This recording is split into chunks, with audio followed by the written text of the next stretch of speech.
Ang habagat ay nangunguna pa rin ngayong umaga. Ang Typhoon Inde ay matagal nang lumayo, ngunit ang southwest monsoon na kanyang pinahusay ay nananatiling aktibo at nagdadala ng scattered rains at thunderstorms sa Metro Manila at malawak na bahagi ng Luzon ngayong umaga. Ika-13 ng Hulyo 2026. Ang listahan ng mga lugar na may scattered rains ngayong umaga ay napakahaba at nakakaalarma. At ang mga alon sa buong Luzon ay nananatili sa 1.5 hanggang 3.1 metro ngayong umaga. Ang habagat ay hindi pa tapos. Magandang umaga mga kababayan.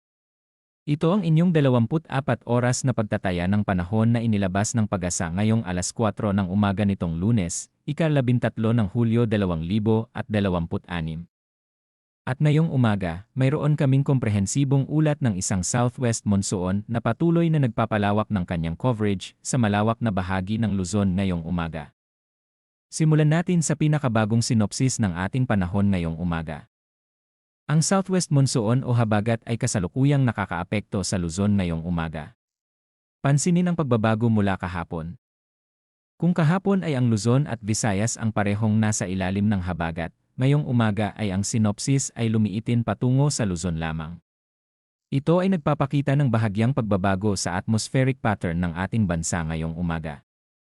Ang habagat ay nananatiling aktibo sa Luzon, ngunit ang Visayas at Mindanao ay nagsisimulang lumabas sa direktang epekto ng southwest monsoon ngayong araw. Pag-usapan natin ang forecast weather conditions para sa bawat bahagi ng ating bansa ngayong umaga.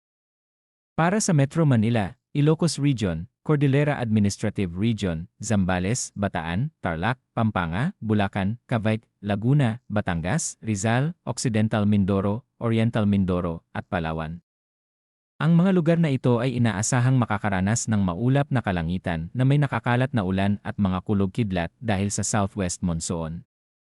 Ang posibilidad ng flash floods at landslides ay nananatiling banta dahil sa katamtaman hanggang malakas na ulan. Ito ay isang napakamalawak na listahan ngayong umaga.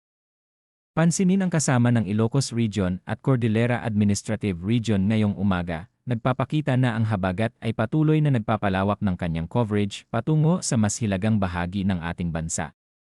Para sa lahat ng mga residente ng mga lugar na ito, lalo na ang mga nasa Cordillera Administrative Region, ang mensahe ngayong umaga ay malinaw at seryoso.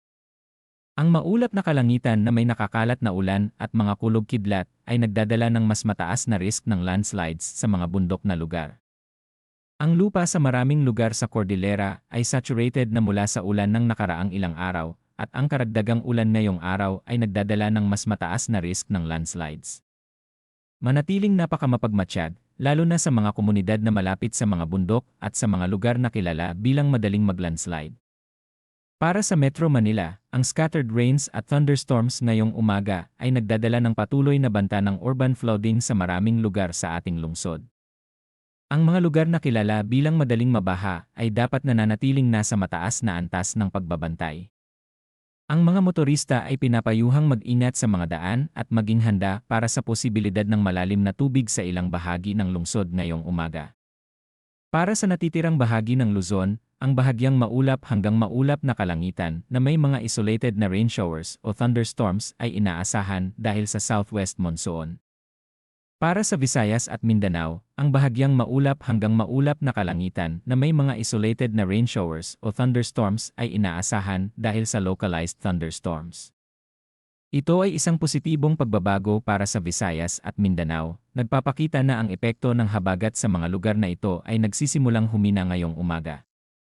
Para sa kondisyon ng hangin at karagatan ngayong umaga, mayroon kaming napaka-importanteng impormasyon para sa lahat ng mangingisda at maritime operators. Para sa Luzon, ang hangin ay moderate hanggang malakas mula sa timog kanluran patungo sa timog, na may coastal waters na moderate hanggang raw at umabot sa 1.5 hanggang 3.1 metro. Ang 3.1 metro na alon sa buong Luzon ay isang seryosong kondisyon ng karagatan na nagpapakita ng patuloy na lakas ng habagat sa ating pinakamalaking pulo ngayong umaga. Para sa lahat ng mangingisda at maritime operators sa lahat ng coastal areas ng Luzon, ang mensahe ngayong umaga ay malinaw. Mag-ingat at regular na suriin ang mga weather updates bago maglayad. Ang mga kondisyon ng karagatan ngayong umaga ay hindi ligtas para sa maliliit na sasakyang dagat sa maraming lugar sa buong Luzon. Para sa Visayas at Mindanao, ang hangin ay magaan hanggang katamtaman mula sa timog silangan patungo sa timog, na may coastal waters na slight hanggang moderate at umabot sa 0.6 hanggang 2.1 metro. Ang mga kondisyon ng karagatan sa Visayas at Mindanao ay mas manageable kaysa sa Luzon ngayong umaga, ngunit ang regular na pagsuri ng weather updates ay palaging inirekomenda bago maglayad. Ngayon, isang comprehensive final assessment ng ating weather situation ngayong umaga at ang mas malawak na weather context. Ang southwest monsoon ay patuloy na aktibo sa Luzon ngayong umaga, nagdadala ng scattered rains at thunderstorms sa Metro Manila, Ilocos Region, Cordillera, at maraming bahagi ng Luzon. Ang mga alon sa buong Luzon ay nananatili sa 1.5 hanggang 3. Metro. At ang Visayas at Mindanao ay nagsisimulang makaranas ng mas magaan na kondisyon ngayong umaga.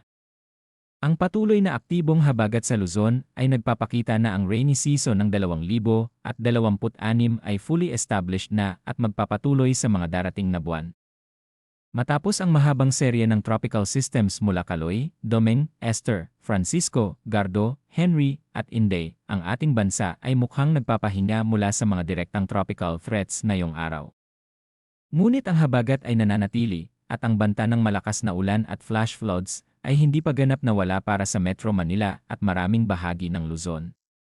Kasabay nito, nais naming ipaalala sa lahat ang dalawang mahalagang pangmatagalang weather context. Una, ang habagat season ng 2026 ay opisyal na nagsimula noong ika-30 ng Mayo at inaasahang magpapatuloy sa mga darating na buwan.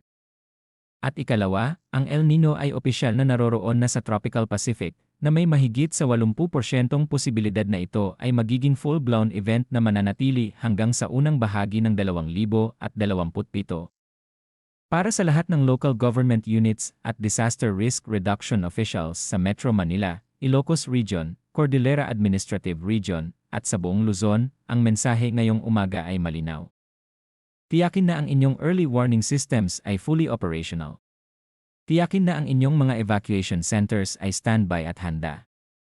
At tiyakin na ang inyong mga komunidad ay nananatiling informed tungkol sa lahat ng weather threats ngayong araw. Ang susunod na weather update ay ilalabas ngayong alas 11 ng umaga. Manatiling ligtas, manatiling handa, at manatiling informed mga kababayan. Ang Inday ay wala na. Ngunit ang habagat ay nandito pa at malakas pa rin sa Luzon.